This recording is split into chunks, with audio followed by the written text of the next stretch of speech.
Well, good morning. Good morning, and welcome to the morning report. My name is Willie Lawson. The last time I tried to do this right here, power went off as I think I was uploading the video. So there may be a video out there that I can put up. I think it was right as I was uploading the video, but I haven't. You know, we're fine. Just to just to ease people's minds, we are good. Hurricane Ian, that was supposed to take a direct hit through Tampa Bay and thus through my living room, did not. Praise the Lord, it did not. It, as you can probably already know, it took a right, not a hard right, but a similar right to Hurricane Charlie, and came in through Coral Springs or Captiva Island, down in Lee County in Fort Myers, which is on west central, which is I'm sorry, west southwest Florida, and kind of went up the spine through Orlando, and now out and now making landfall in South Carolina. So again, our prayers and our well wishes to those people who are experiencing a Cat 1 storm in South Carolina. Now, let me say this so YouTube doesn't get crazy. Cat 1 storms can be dangerous. If you catch a Cat 1 storm in the wrong place, you catch it right in the mouth. It has high enough winds, especially if you're not ready for it, high enough winds. Like my friend Ron White says, it's not the wind blowing, it's what's blowing in the wind. It's what the wind is blowing. So if it's blowing a Volvo, so if you got speeds of 70 miles an hour, which quite frankly, for most modern built homes, especially in this area, can easily withstand 70-mile-an-hour winds. But if you've got something that is of some weight moving at 70 miles an hour, and you maybe not have the upgraded windows, now you have a problem. If you've got something that's moving, something heavy moving at 70 miles an hour, you can tell, well, that projectile is going to be a problem. So yeah, so be super careful. That being said, there are most of us who have experienced a whole bunch of hurricanes. You can't get us out of bed for anything less than a Cat 3 storm. My son and I were talking about it. That I think he slept through his first hurricane here, in Florida. I think it was a Cat 2 storm. Uh, you know, Pretty hefty little storm, but he slept through it. Cat 1 storms and tropical storms that, again, if you catch them wrong, they can be dangerous. I want to say that because YouTube will get stupid and then I'll just have to go off. But so be careful. Heed the warnings. If you live in a flood zone, if your area floods when when the humidity gets above 30%, yeah, then you probably want to get the heck out of there. If you have been subject to storm surge before, you're probably going to be subject to it again, depending on what side of the storm you're on. Yeah, get out of there. If you've had to put your furniture up in the attic before, or up on stilts or somewhere, yeah, then get out of there. So don't do stuff that's stupid. Most of us who live in places that don't flood, don't worry about those kind of things. We're aware, but we don't worry about them. Why? Because we're all Florida man. Anyway, we're good. We are good here, and we're looking forward to. The weather's beautiful. Actually, I went to work on my second job today. Help clean up. We have a lot of tree debris because we've got some really old, actually a really old oak tree in our front yard that is fine. Excuse me, but we're good. We're absolutely good. Now the country, yeah, not so much. So we'll talk about that right after we get back from these messages. All righty, we're back. Thank you ever so much for spending some time with us here on the Morning Report. The Morning Report, again, it's a production of fightbackmedia.com, fightbackmedia.com, fightbackmedia.com, and fightbackmediatv.com. Excuse me if I'm stumbling a little bit. I'm out of practice. You saw a program, I think, on Monday, and you haven't seen one since. We've been busy. there was a thing you might have heard about it. Anyway, speaking of what you might have heard about, um, the number of hurricane, the left, the president, Val Demings, all these people are going to try their best to politicize the Hurricane Ian response by the governor. This is why this is kind of thing why we have governors and why it's important who the governor is. The Florida Division of Emergency Management confirmed on Thursday, yesterday, there have been over 500 people rescued in Charlotte and Lee counties. That's where the hardest areas were hit by Hurricane Ian. The Florida Division of Emergency Management tweeted, search and rescue update as of 2 p.m. Eastern Standard Time. More than 500 individuals have been rescued in Charlotte and Lee counties since operations began this morning. That's like in a day. Now you can say, well, why didn't these people leave? Whatever, it doesn't matter. At this point, that is a moot. That's a moot point. It's a moot point. The idea is that they didn't. Say the 30th. Yeah. So because they didn't, people had to go. We had to go and get them. Since 1 a.m., the governor tweeted, since 1 a.m., search and rescue operations have been underway in response to Hurricane Ian. Thanks to the, I'm not sure what that is, for being the first on site, and the U.S. Coast Guard for their great efforts. Like some of those islands, those barrier islands, the bridges were not accessible. The bridges weren't accessible. So the only way to get to those barrier islands was by helicopter, and they were able to do just that. There are also 42,000 linemen responding to more than a 1.2 million reported power outages in the state. They've already restored power to more than 700,000 accounts, including this one, in Southwest Florida, according to DeSantis's office. Other search and rescue assets include the USAR teams with more than 800 team members performing search and rescue. Florida National Guard members conducting liaison missions in 20 counties to support and coordinate emergency response missions and requests in those counties. The Florida National Guard engineering resources were deployed to assist with route clearance in Pinellas and Lee counties. Pinellas is also a county that is right on the Gulf. A total of 5,000 Florida Guardsmen have been activated to state active duty for Hurricane Ian response operations. Up to 2,000 Guardsmen from neighboring states have also activated to assist. The people who are wanting to volunteer and donate to help out Floridians, they are encouraged to visit www.volunteerflorida.org. That's www.volunteerflorida.org. So the response effort is kicking it.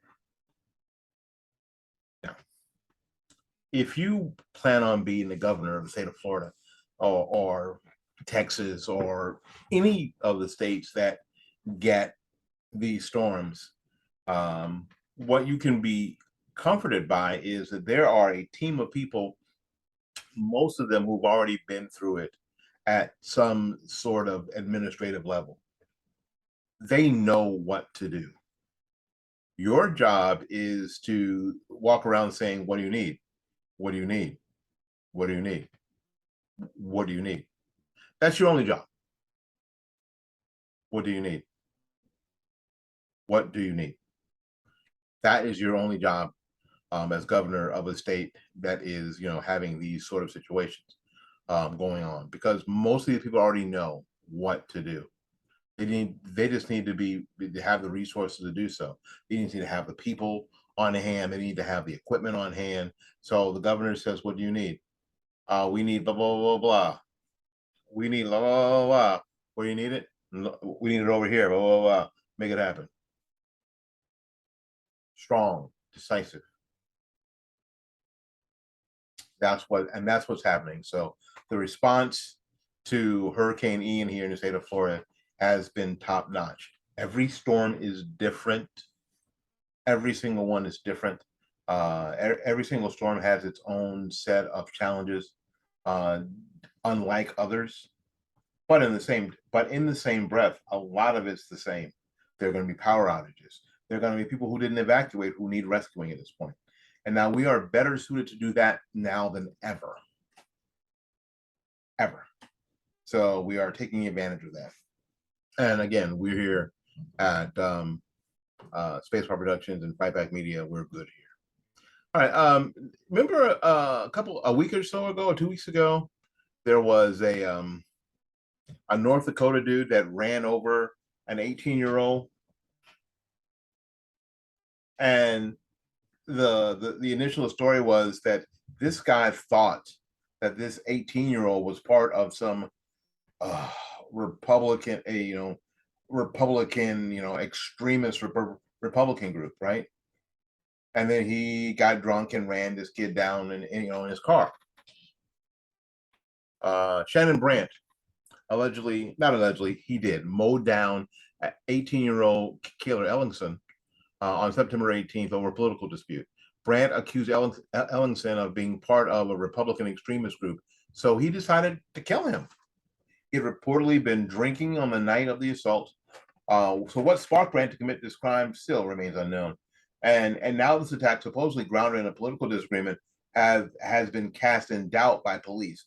We know that Brandt killed Ellingson with his vehicle while in McHenry, North Dakota. In a bizarre twist, called the police on himself and later drove home. I ran over somebody, I killed them, and now I'm going to go home. Okay. I'm going to say this, and and I know some of you are going to be offended, and I know some of you are going to be upset with me. Why? Because you're not subscribed to my YouTube channel anyway, and you're not sharing the videos on Rumble, so you're just gonna be pissed off. White folks always want to know why. Why did he do it? Why did he do it? It doesn't matter. He did it. If he told you why, it wouldn't make you any happier. It wouldn't make it any better. It wouldn't make that kid any less dead. It wouldn't solve the pain for that kid's family and his friends. Doesn't matter. You ran over another human being with your car and you murdered them. And what you need is a needle in your arm today. And I don't mean with a COVID vaccine. I mean, you need a needle in your arm. Don't you think? Don't you think?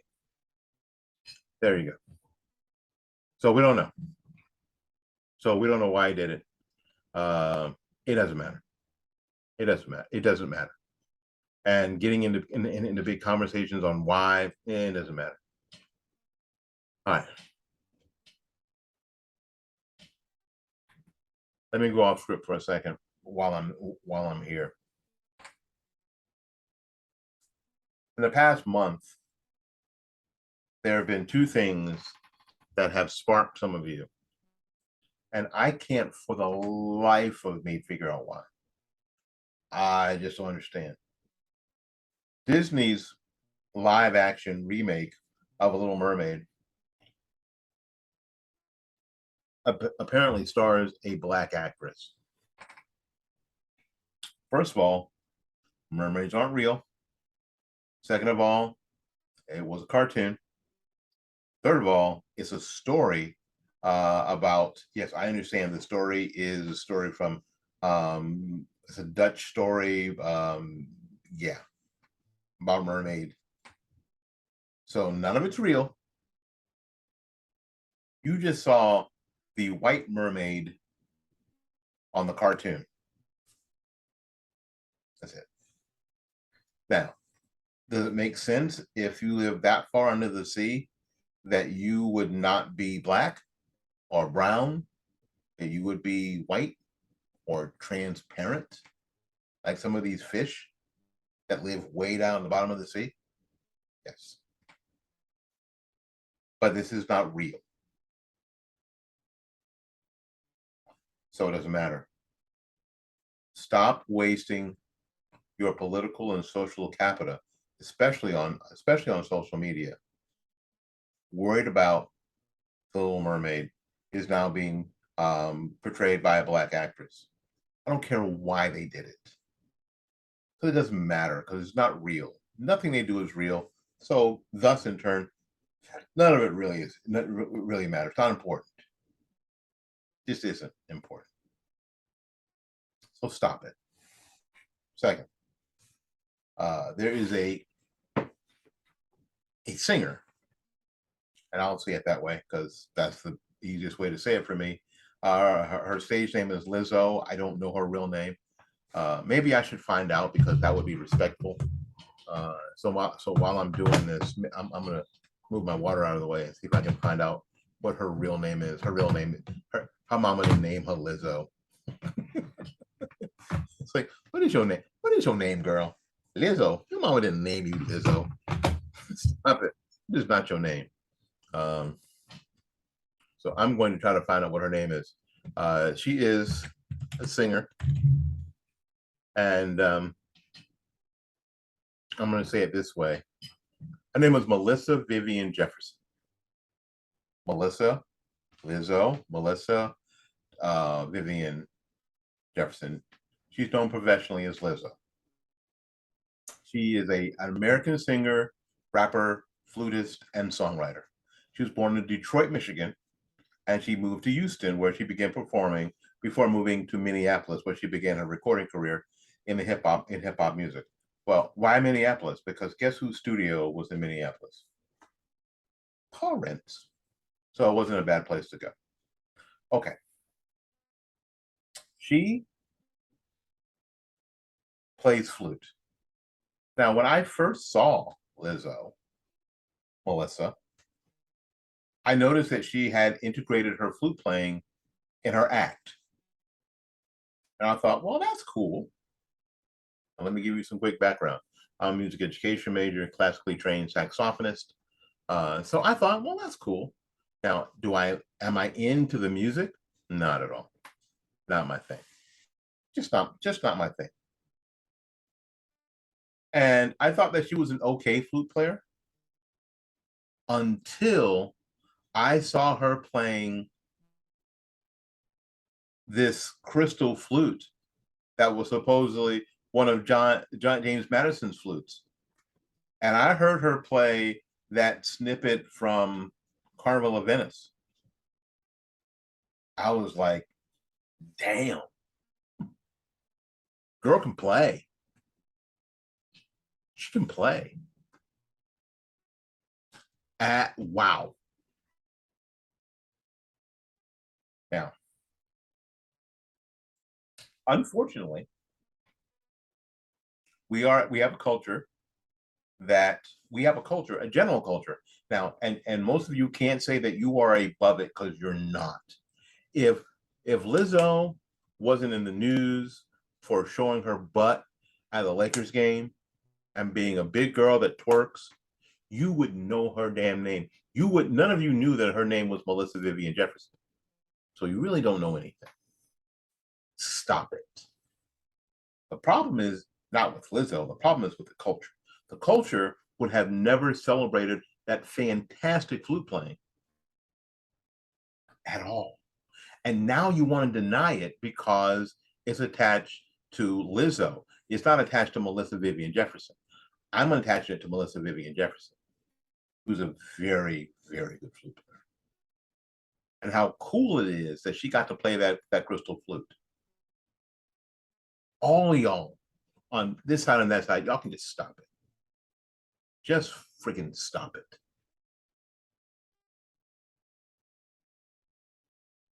Miss Jefferson, it's beautiful. Nice flute playing.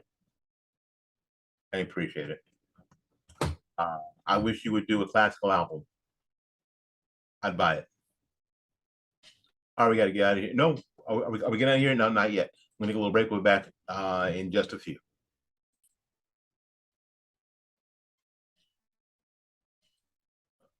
All right, we're back. I'm a little out of practice, but that's okay. I'll get back into practice. This is our Friday program, and we'll be back on Monday in a normal setting. I gotta tell you that if we had power, I'd have been on. This would have been a non-event for us. Praise the Lord. So, but we didn't. So There we go. And I had a hell of a time keeping my charge, keeping a charge of my cell phone. Just a nightmarish time. Anyway, let's see. Uh, we're talking about this in my house today. I love my wife and my son. They give me such great ideas. We're talking about this sanctuary state, sanctuary city stuff that is obviously just virtue signaling. We saw that virtual signaling in full effect at Martha's Vineyard.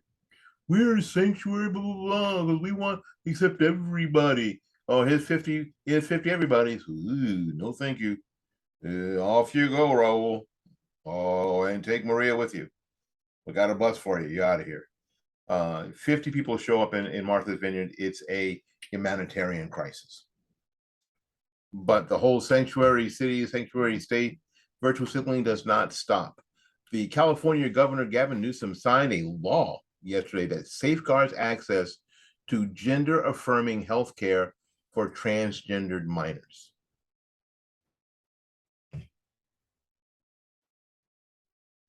So if some, I'm just going to say it this way. I don't know if this is going to make it on the YouTube or not, but this is what they're saying. So if some 14-year-old boy decides that he is a 14-year-old girl, and this gender affirming surgery requires for him to be castrated and given anti-testosterone drugs like they give the worst of the sex offenders, and have his testicles cut off and build him some sort of wound that they call a vagina because he's 14, they'll do it.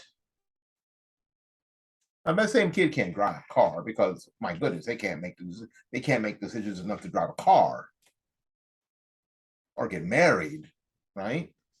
Or to sign a contract, buy a home, join the military, drink a beer. But what they can decide to do is, oh yeah, I feel like a girl today, and I've always felt like a girl. So I need you to chop off my stuff and snip off my nuts.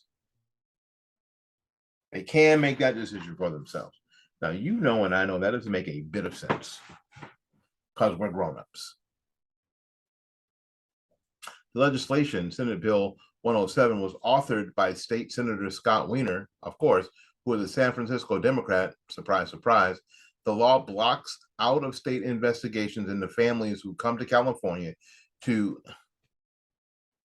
What that means is that if there are investigations from other places, that California goes, and I guess that's okay for California to do, who come to California to obtain gender-affirming care for their children. This includes puberty blockers, hormone replacements, therapy, and sex reassignment surgery. Newsom reportedly said that the laws attempting to ban this kind of healthcare, it's not healthcare, mutilation for children, and demonized communities that are an act of hate. Yeah, okay. Gavin, go wait in the car. In California, we believe in equality and acceptance. We believe that no one should be prosecuted or persecuted for getting the care they need, including gender-affirming care, Newsom added. Parents know what's best for their kids, and they should be able to make decisions around the health of their children without fear. We must take a stand for parental choice. Okay, if you're watching the Rumble version of this video, the next clip that you're going to see is eye-opening and crushing. Now, this law states that the California law enforcement agencies cannot knowingly make or participate in the arrest of any extradition of any individual pursuant to an out-of-state arrest warrant for violation of another state's law against providing or receiving. Okay, so this is all virtue signaling, because nobody is going to say, well, you know what, we're just going to send the cops after that family and arrest them for what they did to their kid, because they did it in California. First of all, that was never going to happen. It just isn't. It just isn't. This is more virtue signaling. So parents, you've seen what this sort of sanctuary state, sanctuary city mentality, how that worked out in Martha's Vineyard. So my only advice to you is to be super careful, incredibly careful about thinking that any of these people actually give a rat's butt about you. Please be very, very careful. Look at all of this stuff with an ensconced eye, for sure. All right, we are gonna bail out now. Thanks so much for spending some time with us today.